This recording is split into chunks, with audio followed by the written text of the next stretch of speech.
No, I feel humbled by the mandate given to me by the membership of the Youth League. And we have committed to serve them and not disappoint them. And we'll try to do our level best to deliver on the expectations of our membership. One of the first things you did after your victory was to go home to Polokwane. Why is that important to you? I'm a child of old granny. And when you go for major activities, after that you must go back and report about the outcomes, because everybody had his or her own expectations, and you need to go and report, and so that people can know that what they had expected actually worked in their favor. But also to receive a hug from my grandmother, who couldn't travel all the way to Johannesburg. Many of the editorials and commentators after your election victory are describing you as the most influential person in the country today. Do you believe that? No, it's not about me. It's the organization, the Youth League, has become this force that you can't ignore. It has become a household name. Before people go to sleep and all that, they want to know what is the Youth League saying today, because people have got a lot of expectations from the Youth League, not because of the current leadership, because the Youth League, because of what the Youth League is. The Youth League has produced Nelson Mandela. The Youth League has produced great leaders, Peter Mokaba, Malusi Gigaba, Fikile Mbalula, people who have earned a special place in society, not only in the ANC.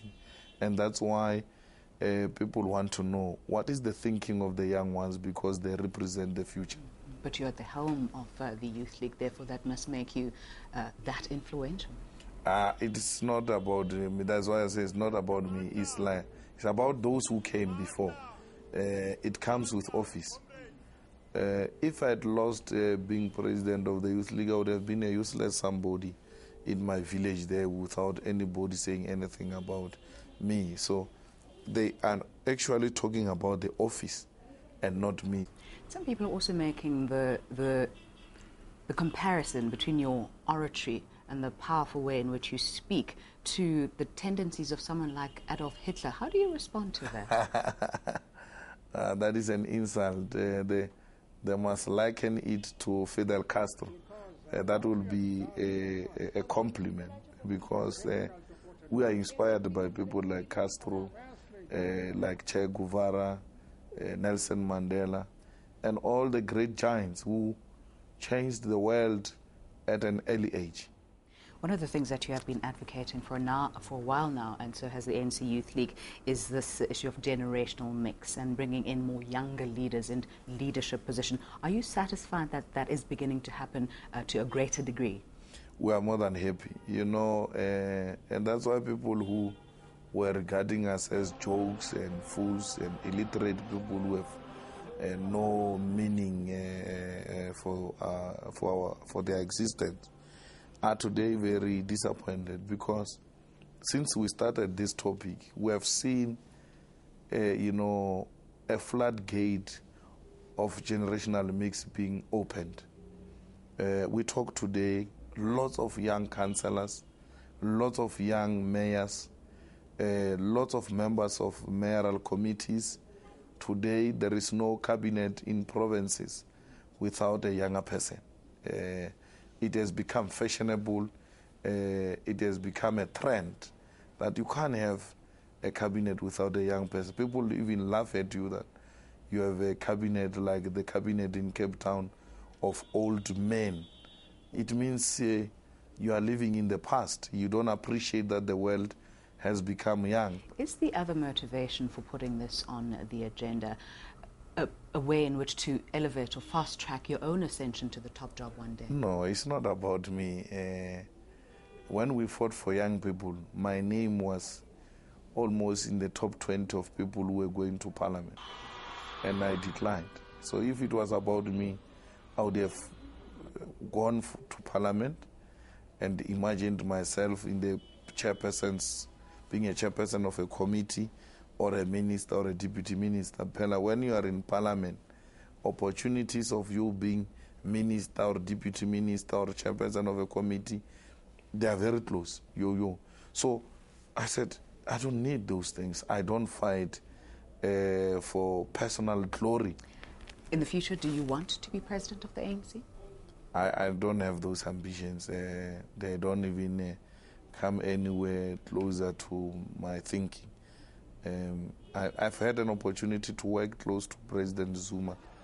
They are going through some life which you can't tolerate. There's nothing private about that life.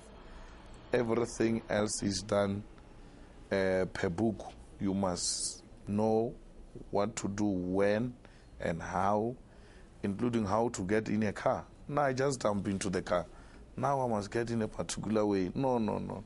It cannot be a life that I want to live. Before you drink a Coke, you must open ministerial handbook and check if this Coke is allowed, or you must declare it or what. It can never be the type of life I want. If you go to a holiday, you must announce publicly that no, the president is going to a private holiday. It's not private because you will start. Private holiday where?